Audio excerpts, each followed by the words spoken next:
नमस्कार मंडळी, काय म्हणतात सगळे? आज पुन्हा एक नवीन दिवस, नवीन एनर्जी आणि नवीन ब्लॉग. गुड मॉर्निंग सर्वांना.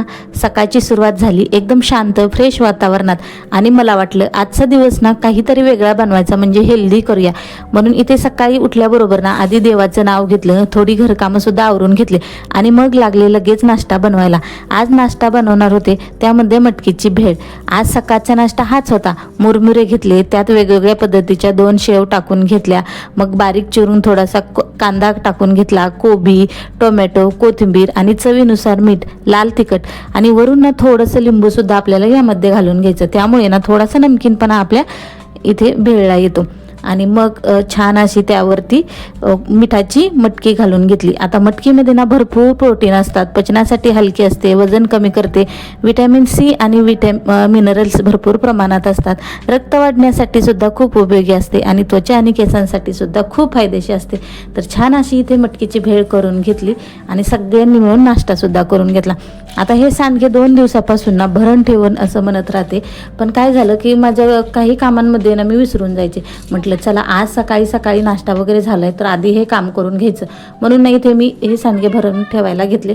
तर यामध्ये ना साईचं सुद्धा मध्ये मध्ये काम चालू होतं. तर प्रत्येक कामामध्ये त्याला मात्र लुडबुड करायचीच असते आणि त्याला मध्ये मध्ये करायचंच असतं. आता एखाद्या कामामध्ये त्यांनी नाही काम केलं तर काय होईल, हो की नाही? तर इथे त्याचं चालूच होतं. आणि नंतर नाही ते थोडेसे सांडगे मी माझ्यासाठी काढून ठेवले आणि उरलेले सांडगे मी इथे गावाकडे सासऱ्यांना देण्यासाठी भरून ठेवले. आता हे कधी मी हे विसरून जाते ना हे मलाच कळत नाही, म्हणून आज लवकर हे कामं करायला सुरुवात केलेली होती. घरात फारसं हे सांडगं कोणी खात नाही म्हणून थोडेच बनवले होते, पण सासऱ्यांना खूप आवडतात म्हणून खास त्यांच्यासाठी बनवले होते.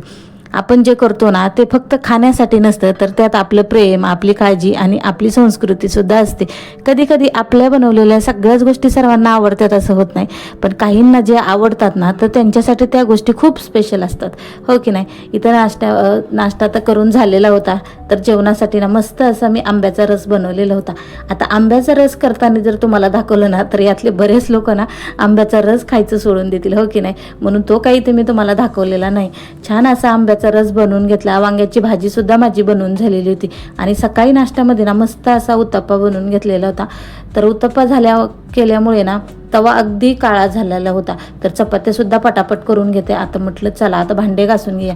तर तुम्हाला दाखवलं त्या पद्धतीचा तवा माझा झालेला होता. नंतर मी एक गोष्ट वापरली, कारण माझ्याकडे हा आहे तवा घासायचा दगड, त्यामुळे मला काहीच टेन्शन नाही. तुमच्याकडे जर हा दगड नसेल तर नक्की आणा, मस्त असा तवा आपला पांढरा शुभ्र करा.